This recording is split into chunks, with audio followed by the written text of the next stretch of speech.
is for ending stigmas around birth parents who have lost their children through adoption. Gives them a voice to speak out and let other people know that they've went through something that could have been helped, and it gets people together that have been through the same situation, and it gets them talking and gets them to meet other people that have went through the same, so they know that they're not on their own. I'm hoping that doing this will help a lot of other mums in the future and maybe change social work's views as well. Get more support out there for other parents and maybe get their kids home rather than them being actually adopted. Birth parents get a lot of judgment when people don't know the facts. So I think that doing a project like this, hopefully it can change people's perspective, that there's more to the story than meets the eye. Yeah, you just feel like automatically because you don't have your children, people are judging you. She must be evil, she must be nasty, she must be horrible. People just think that you're just worth nothing. And it makes you feel so small. They just judge you and just think you're a waste of space, that you shouldn't have children if your children's adopted. I think people judge you in that way because they don't understand why your kid's been taken off you. They don't know the story, they don't know your background, they know nothing about you, but because you've been open and honest and says, oh, my kid's been adopted, they think, well, you know, why? Sometimes you feel like you can't tell people because you feel judged. You feel like you're a bad person and that's why you've lost your child. You feel like nobody understands what you're going through, so you keep it all bottled up. And at times, when you least expect it, it all comes bubbling out. Before people are judging, they need to maybe do a bit of research or watch videos like this and see that we are normal women. Every morning I open my eyes and it hits me again. I've lost my kids, I don't have my kids, and it breaks my heart. And now I'm just feeling like I'm left to deal with it as if like I've never been a mum. And I'm still back at like 26 before I had my children. Maybe I'm emotionally traumatised and I'm just stuck there and I can't pass that stage. But with a million times more pain on top of me and a heart that'll never be healed, and wonders in my head, constantly wondering, thinking what are they like. And some days you feel that you can't carry on no more. You feel that you're never going to get to that point, that you're never going to see your children again, so what's the point? And it kills me, and I feel like I can't keep going. Then the thought comes into your head, you've got to do it for your children, because when they are older, they might want a relationship with you. That's what keeps me going and fighting every day, is hoping that one day they will decide that, look, I want to meet my mum and I want to have a relationship with her.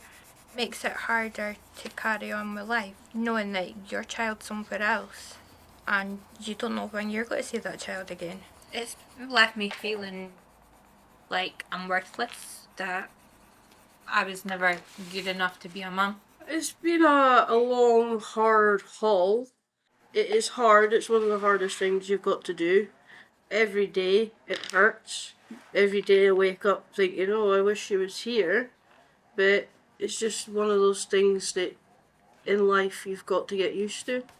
You kind of have to get to that point that you just feel that you have to accept it, but Yeah. you can't accept it, if that makes sense. Your heart can't accept it. It's something that you can't not forget, can't not think about, but you've got to cut it off and take yourself back into the room.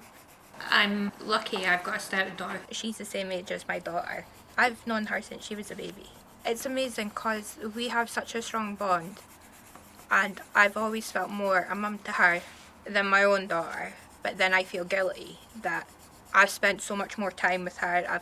We've taken her on a holiday, we go to beaches and parks and do normal things that a mum should do with her child, but I never got to do with mine. It makes it hard to say goodbye because I know I'm going to see her again in a few days, but That's kind of what I do, but I do it with my nieces because I spend so much time with them, and I am now putting my love for my children on my nieces because I don't have them there to give it to.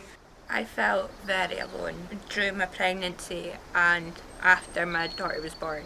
up until she was adopted. I just felt social workers were there for the child and there was nobody there to support me. I was 19 when I fell pregnant and had her just before I turned 20. And they used that against me. I was young. I didn't have family support. We didn't know how to parent a child. And because of that, all the negative things just made me become smaller inside myself. It's sad, it really is sad, because there's us in this group, but there's so much other birth mums out there experiencing what we're experiencing, and there's just no support for us. And people that don't have family are basically left on their own. I do think there's more support needed for parents because there is currently no support. I think that's why parents struggle, because there's no one there to help them. They should have given me a chance to prove that I could have been a mum and maybe have got a place where mums and babies can be, where they teach you how to be a parent. They should have things like foster carers who takes on mums and children. But there's none of that. There's no supports out there at all for mums. There is hope for the future because I have 2 sons. I struggled for a year and a half with social work, but because I had my partner, his mum, his dad, and my family, it made it a lot easier for social work to sort of back off and actually understand that I was a good mum and I was doing what I was told. So there is hope, because when I had my second one, I had no social work involved. There is obviously hope as well that in the future I should possibly get to see my daughter. Not saying I will, but in the future there is that hope that she will make that decision to come visit when she's old enough. I haven't been able to be there for them when they've been young, but I am 100% going to be in the best place I can to be a mum for them if and when they ever decide to come back into my life. Joining the project has been really good for me, for my mental health, because there's never been nothing like this before. I was really anxious coming to start with, but see now I love it. I feel like people are finally understand me for a change. We've all got something in common, if you know what I mean. And I think it's just a release as well. Yeah. To be able to talk about things that like you feel like it's kind of maybe sometimes just building up, and you end up feeling like you're boring your friends and family with speaking about it so much. Once people actually see what we're doing, it might make other people come forward. It might help other people understand that they're not alone, that there is other people out there that can actually help them. You're making friends, you're meeting other people that's been through the same, and you're knowing that you're not on your own. I do look forward to coming. Thursday is the highlight of my week. Forget every other day. Thursday is the day where I feel more me. I rush about getting everything organised, my notebook and pen. I've got my clothes sorted and it just makes me feel happy.